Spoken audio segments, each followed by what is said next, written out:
বয়স তো মাত্র 20-এর ঘরে, কিন্তু হঠাৎ করে আয়নায় তাকিয়ে দেখি চোখের চারপাশে হালকা হালকা কিছু ফাইন লাইন্স দেখা যাচ্ছে। আবার খেয়াল করলে দেখা যাচ্ছে কিছু ছোট ছোট স্পটস বা পিগমেন্টেশন। এটা কিভাবে সম্ভব?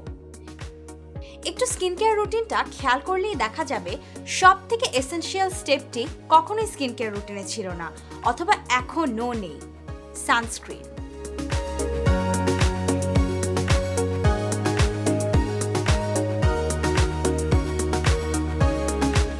সানস্ক্রিন যে শুধু আমাদেরকে সানবার্ন থেকেই প্রোটেক্ট করে তা কিন্তু না। যদি প্রিম্যাচুর এজিং সাইন্স প্রিভেন্ট করতে হয় তবে সব থেকে ইম্পর্ট্যান্ট স্টেপই হলো সানস্ক্রিন। এখন প্রশ্ন হলো, সানস্ক্রিন কিভাবে চুজ করব? সানস্ক্রিন চুজ করার সময় খেয়াল করুন এটি আপনাকে কিভাবে প্রোটেকশন দিবে।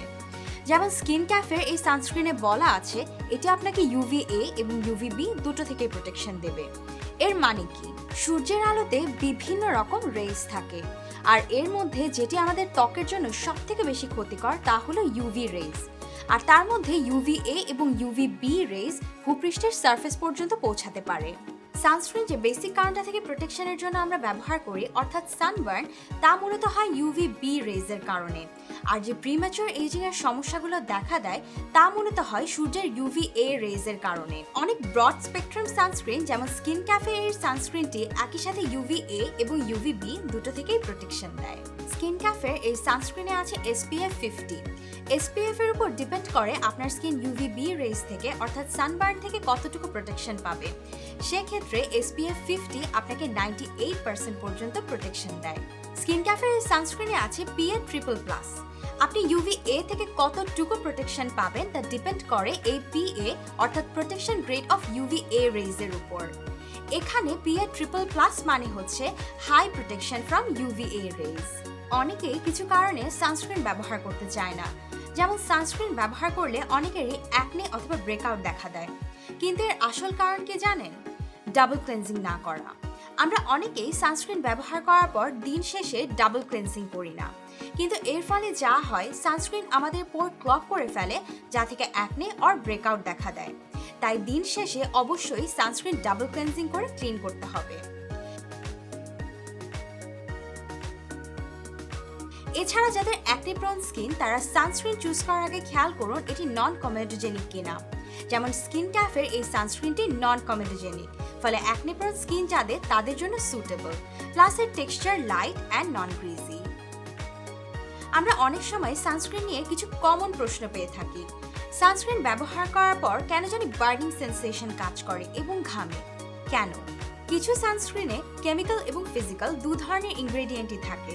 যেমন স্কিন ক্যাফের sunscreen, physical sunscreen UV ray স্কিনে প্রবেশ করার আগেই তা ব্লক করে দেয়, আর কেমিক্যাল সানস্ক্রিন ইউভি রে স্কিনকে ড্যামেজ করার আগেই তা অ্যাবজর্ব করে নেয়।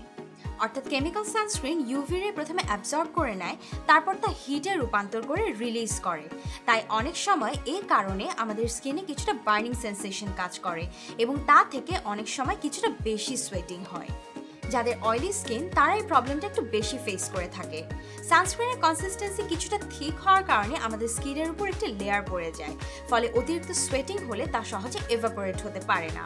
কিন্তু তাই বলে কিন্তু সানস্ক্রিন ইউজ করা বাদ দেওয়া যাবে না, তাহলে কিন্তু স্কিনে আরও বেশি ড্যামেজ হয়ে যাবে। আমরা আরেকটি প্রশ্ন প্রায় পেয়ে থাকি, সানস্ক্রিন অ্যাপ্লাই করার পরও স্কিন কালো হয়ে যাচ্ছে কেন? আমরা কিন্তু একটি ভুল প্রায় করে থাকি। বাইরে বের হওয়ার আগে সানস্ক্রিন অ্যাপ্লাই করে বের হয়ে যাচ্ছি ঠিকই, কিন্তু সময় মতো সানস্ক্রিন রিঅ্যাপ্লাই করছি কি? যদি সময় মতো সানস্ক্রিন রিঅ্যাপ্লাই না করি তাহলে কখনোই আপনি ইউভি রেজ থেকে ফুল প্রোটেকশন পাবেন না। তাই বাইরে বের হওয়ার পর অন্তত 2 ঘন্টা পর পর সানস্ক্রিন রিঅ্যাপ্লাই করতে হবে। আর যদি অনেক বেশি সোয়েটিং হয় বা পানির সংস্পর্শে আসা হয় তবে আরও বেশি ফ্রিকোয়েন্টলি সানস্ক্রিন অ্যাপ্লাই করা জরুরি, তবেই আপনি সানস্ক্রিন থেকে ফুল প্রোটেকশন পাবেন। তবে নিশ্চয়ই এখন বুঝতে পারছেন কিভাবে আপনি আপনার সানস্ক্রিনটি চুজ করবেন। বাইরে বের হওয়ার 15 থেকে 20 মিনিট আগে অন্তত 1 চা চামচ পরিমাণ সানস্ক্রিন অ্যাপ্লাই করুন। মনে রাখবেন, সানস্ক্রিনটি শুধুমাত্র সানবার্ন থেকে প্রোটেকশন দেয় তা না, অ্যান্টি এজিং এমনকি স্কিন ক্যান্সার থেকেও নিজেকে প্রোটেক্ট করতে সানস্ক্রিন ব্যবহার করুন। তবে আপনার ফ্রেন্ডস এবং ফ্যামিলিতে যদি এমন কেউ থাকে যে সানস্ক্রিন ইউজ করতে চান না এবং আমার বলা প্রবলেমসগুলো ফেস করছে, তবে তার সাথে টপিকটি শেয়ার করতে ভুলবেন না। And also follow us on Facebook, YouTube and Instagram. আমি আবারও চলে আসবো নতুন কোনো টপিক নিয়ে। Till next time, take care.